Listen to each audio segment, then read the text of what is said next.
कुछ रेखाएं खींची नहीं जाती, समझी जाती हैं। वे रेखाएं जो हमारे धर्म की, हमारे चरित्र की और हमारे भविष्य की रक्षा करती हैं। क्या आपने कभी अपनी लक्ष्मण रेखा को पहचाना है?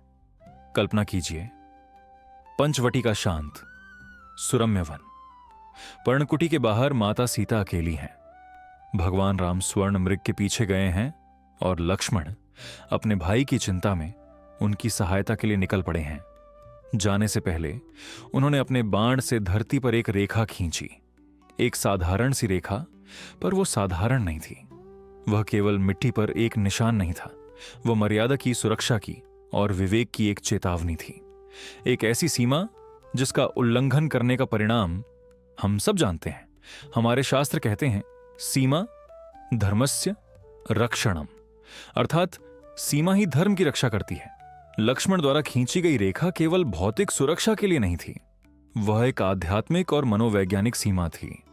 वह रेखा सीता को बाहर के खतरों से तो बचा ही रही थी, पर उससे भी ज्यादा वह उनके अपने मन के आवेग को रोकने के लिए थी।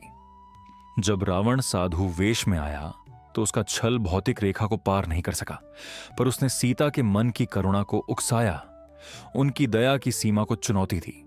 और जैसे ही माता सीता ने स्वयं उस रेखा को लांघा, धर्म का कवच टूट गया।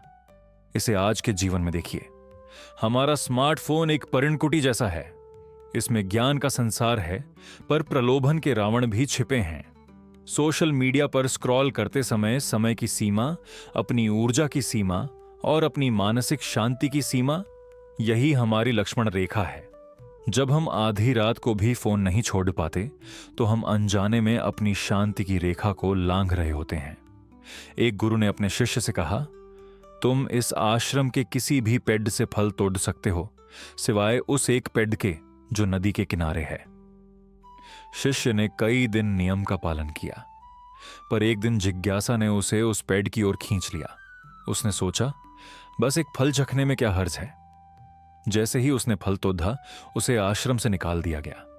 गुरु ने समझाया, समस्या फल में नहीं थी, समस्या तुम्हारी सीमा को समझने और उसका सम्मान करने में थी।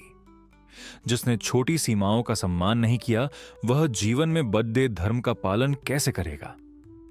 तो हम अपने जीवन में इस ज्ञान को कैसे उतारें? अपनी लक्ष्मण रेखा कैसे पहचानें और उसका सम्मान कैसे करें? यहां 3 सरल उपाय हैं। पहला, अपने दिन की शुरुआत में एक ना निश्चित करें। आज मैं किस चीज को अपना समय नहीं दूंगा। क्या वह व्यर्थ की बहस होगी या सोशल मीडिया पर अंतहीन स्क्रॉलिंग? अपनी ऊर्जा की रक्षा के लिए एक सीमा बनाएं। दूसरा, अपने रिश्तों में सम्मान की रेखा खींचें। प्रेम का अर्थ स्वयं को मिटा देना नहीं है। कहां पर किसी की मदद करनी है और कहां पर उनकी समस्याओं को उनका ही रहने देना है, यह समझना आवश्यक है। यह स्वार्थ नहीं, आत्मसम्मान है। तीसरा, अपने मन के लिए एक सीमा तय करें। दिन में कम से कम 15 मिनट के लिए कोई स्क्रीन नहीं, कोई बाहरी शोर नहीं, बस आप और आपके विचार। यह आपके मन का विश्राम है, उसकी लक्ष्मण रेखा है। इस सीमा का उल्लंघन न होने दें। सोचिए, लक्ष्मण रेखा बंधन नहीं है, यह स्वतंत्रता का मार्ग है।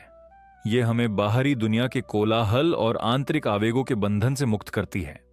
जो अपनी सीमाओं को जानता है, वही वास्तव में असीम है। वह रेखा आपको कैद करने के लिए नहीं, बल्कि आपको आजाद करने के लिए खींची जाती है। यदि यह विचार आपके हृदय को छू गया हो, तो इस यात्रा में हमारे साथ जुड़ें। चैनल को सब्सक्राइब करें। अगले वीडियो में हम जानेंगे कि हनुमान जी की भक्ति में छिपी सफलता की शक्ति क्या है।